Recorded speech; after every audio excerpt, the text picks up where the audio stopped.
আচ্ছা, ভালোবাসা মানেই কি তাকে পেতে হবে, নাকি দূর থেকে তাকে ভালোবেসে যাওয়ার মধ্যেও একেই হয়তো লোকে বলে একতরফা ভালোবাসা? এই গল্পটা কোনো জয়ের গল্প নয়, কোনো মিলনের গল্পও নয়। এটা একটা হৃদয়ের নীরবে ভেঙে যাওয়ার গল্প যা কেউ কোনোদিন জানতে পারেনি। ঠিক ঠিক 3 বছর আগের কথা। কলেজের সেই বৃষ্টি ভেজা প্রথম দিনটা আমার আজও মনে আছে। করিডোর দিয়ে সে আসছিল, একমুখ হাসি নিয়ে। কোনো এক কারণে তার হাত থেকে কিছু বই নিচে যায়, আর আমি তা কুড়িয়ে দিতে গিয়ে প্রথমবার তার চোখের দিকে তাকাই। ব্যাস, ওই একটা মুহূর্তেই আমার মনের ভেতর কিছু একটা ওলটপালট হয়ে গিয়েছিল। তারপর আস্তে আস্তে আমাদের কথা শুরু হলো, আমরা খুব ভালো বন্ধু হয়ে উঠলাম। কিন্তু সে জানতো না,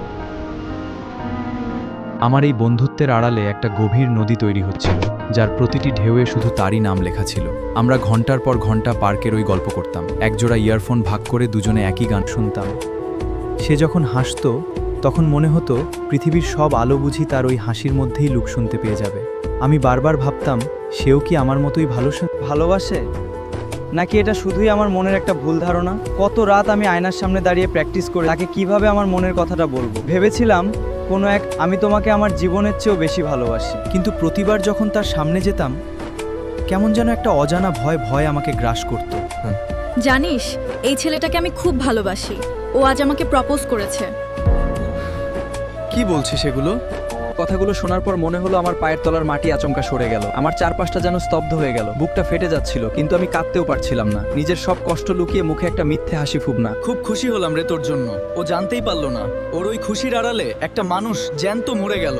সেদিনের পর থেকে রাতগুলো আমার কাছে পাহাড়ের মতো ভারী মনে হতো। ঘরে একা অন্ধকারে বসে আমি ভাবতাম, আমার খামতিটা কোথায় ছিল, কেন আমি আগে তাকে বলতে পারলাম না। কিন্তু পরক্ষণেই মনে হতো, ভালোবাসা মানে তো নিজের স্বার্থ নয়, ভালোবাসা মানে তো তার খুশি। ও যার সাথে খুশি আছে, থাকুক না।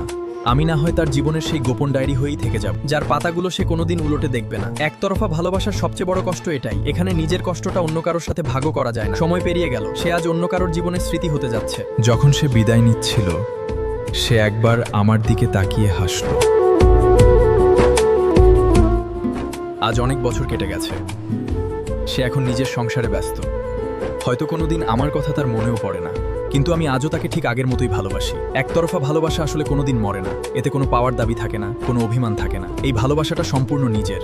তাকে পাইনি তো কি হয়েছে, তাকে ভালোবাসার যে সুন্দর অনুভূতি, সেটা তো সারা জীবন আমার বুকেই রয়ে যাবে। কিছু গল্প অধরাই সুন্দর, কিছু ভালোবাসা না বলাই পবিত্র।